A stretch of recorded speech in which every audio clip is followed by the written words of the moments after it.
We're learning new details as crews in Big Lake are still cleaning up the wreckage more than 12 hours after a train went off the tracks. It's created headaches for people around town there. WCCO's Adam Duxter live in Big Lake with the very latest. Adam, what can you tell us?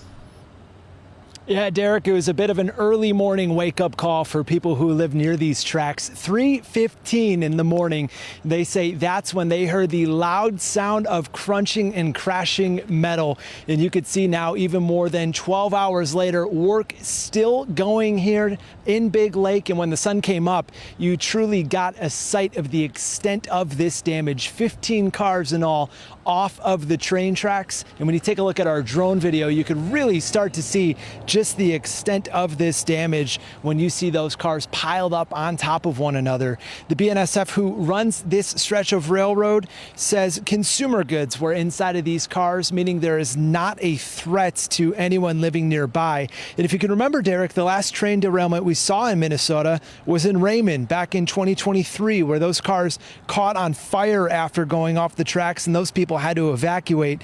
The good news here today, if there is any, is that no one was hurt and no one nearby had to evacuate this go-around. Still, this has caught the attention of just about everyone living nearby. Many who say they heard that crash when it happened and today just had to get a glimpse, if they could, of the destruction.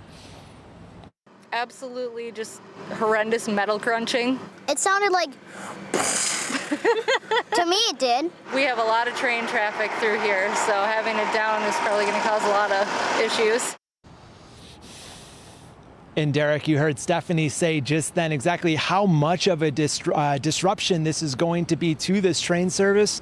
Just about everyone we talked to today said there's constantly trains coming and going at all hours of the day on this tracks. Now that is on pause, as is the North Star service to Minnesota Twins games here in this area.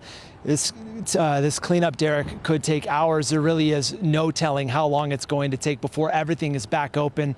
Coming up tonight on WCCO News at 6, though, we'll tell you exactly how this derailment has captured the attention, really, of everyone here in this town. All right, sounds like there is still a lot of work to do. Thank you, Adam.